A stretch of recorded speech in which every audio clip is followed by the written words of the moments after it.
Ada perang yang tidak kamu sadari, sebuah pertempuran yang terjadi setiap detiknya di dalam benteng paling rahasia yang kamu miliki. Musuhnya tak kasat mata, tetapi efeknya nyata. Rasa iri yang tiba-tiba, dengki yang menggerogoti, keserakahan yang tak pernah puas, dan topeng-topeng kepura-puraan yang tanpa sadar kita pakai. Dari mana semua ini datang? Dan yang lebih penting, bagaimana cara untuk mengusirnya? Bagaimana cara membersihkan istana pada diri kita yang ternyata telah lama ditempati oleh pasukan gelap ini? Banyak yang berbicara tentang kembali kepada fitrah, tentang mendekat kepada cahaya. Tapi adakah peta yang jelas? Adakah gerbang pertama yang harus kita ketuk sebelum kita bisa berharap menyentuh hakikat? Inilah yang diajarkan oleh para penempuh jalan batin, para pencari sejati dalam sebuah disiplin ilmu.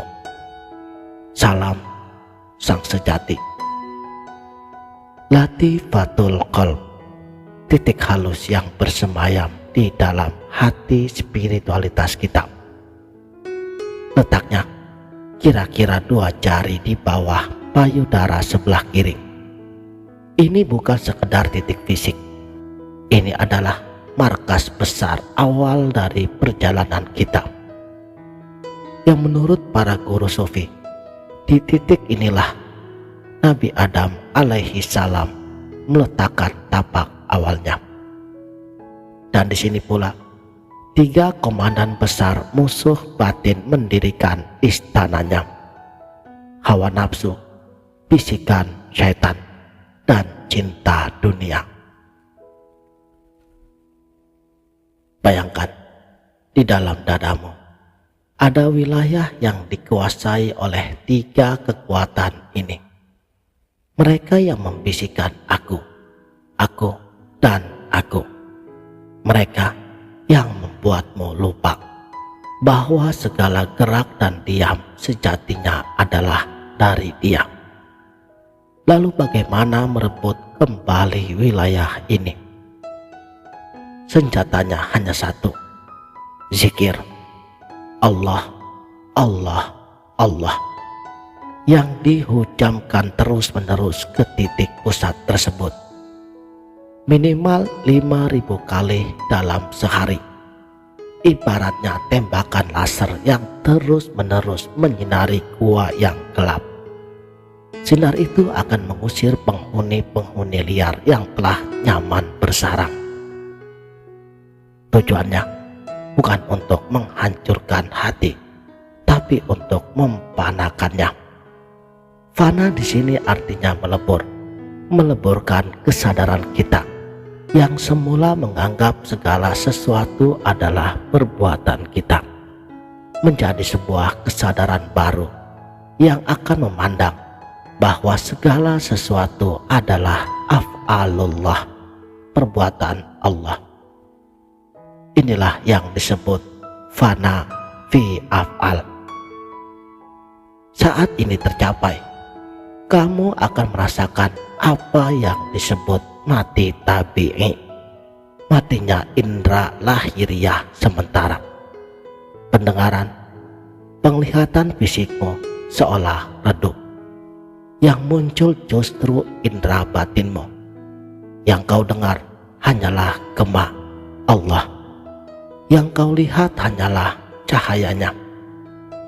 Sedangkan akal pikiran duniamu berhenti, tergantikan oleh penerimaan langsung dari sang sumber. Ini adalah lompatan pertama. Tapi perjalanan belum selesai. Setelah berhasil merebut kembali markas besar di sebelah kiri, para pencari kembali dihadapkan pada gerbang yang kedua. Musuh di sini lebih halus, lebih licik dan berhubungan dengan nafas kehidupan duniawi. Namanya Latifatul Roh. Titiknya 2 jari di bawah payudara sebelah kanan, wilayah Nabi Ibrahim alaihi salam, sang pembakar berhala nafsu. Di istana ini bersemayam 3 komandan lain, sifat tamak, rakus, dan bakil. Jika di gerbang pertama musuhnya adalah aku ingin, sedangkan di gerbang kedua musuhnya adalah aku memiliki. Ini adalah penyakit keakuan dalam kepemilikan. Selalu merasa kurang, selalu ingin menimbun, dan berat untuk memberi. Zikirlah lagi yang menjadi senjata kita. Allah, Allah, Allah. Dihantamkan ke titik ini minimal 1000 kali sehari. Tembakan. Dan hasilnya, jika istana sebelah kanan ini berhasil dibersihkan, sifat-sifat buruk itu akan lari terbirit-birit. Yang masuk menggantikannya adalah qanaah, merasa cukup dengan ketetapannya. Puncak dari perjuangan di makom ini adalah fana fi asma, melebur dalam nama dan sifatnya. Dari sini kamu akan mulai menyadari bahwa sifat kasih sayang, kemurahan, dan kedermawanan yang muncul dalam dirimu itu semua adalah pantulan dari sifat-sifatnya. Ini disebut makti maknawi, mati makna kemanusiaanmu yang kerdil untuk hidup dalam makna ketuhanan. Jangan salah sangka, ini bukan latihan pernapasan atau sekedar mengucapkan kata. Ini adalah pelaku mujahadah, perang suci tingkat tinggi di medan yang paling berbahaya, dirimu sendiri. Dan dalam perang ini kamu juga butuh strategi, pasukan, dan persenjataan yang tepat. Makanya pada ajaran tarekat tertentu misalnya, itu memberikan tata cara yang sangat detail dan hati-hati. Dimulai dengan konsentrasi total, mengingat yang Maha Tunggal. Diikuti istighfar ganjil sebagai pembersihan awal. Lalu membaca Al-Fatihah dan Al-Ikhlas sebagai kunci pembuka langit. Setelah itu, barulah munajat.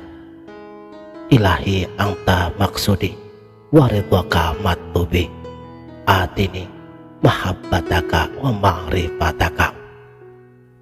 Setelah itu barulah tembakan zikir Allah, Allah, Allah ke pusat titik-titik tadi dengan penuh keyakinan. Dan setelah selesai, panjatkanlah rasa syukur, karena tanpa pertolongannya lidah kita pun takkan mampu bergetar menyebut asma keagungannya.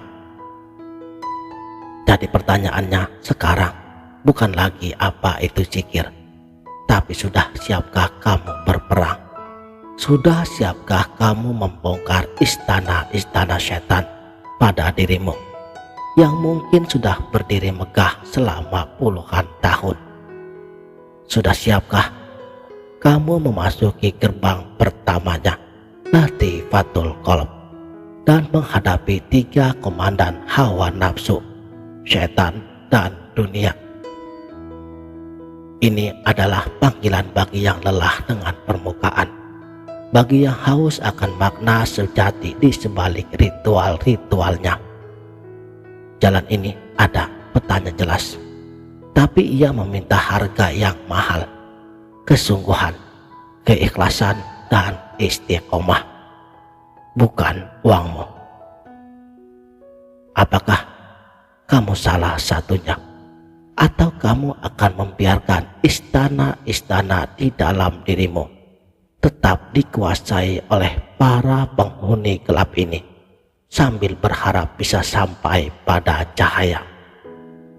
Pilihan ada di tanganmu, karena di dalam hati kecilmu, di sanalah perang itu sudah dimulai. Demikianlah. Terima kasih telah menonton. Salam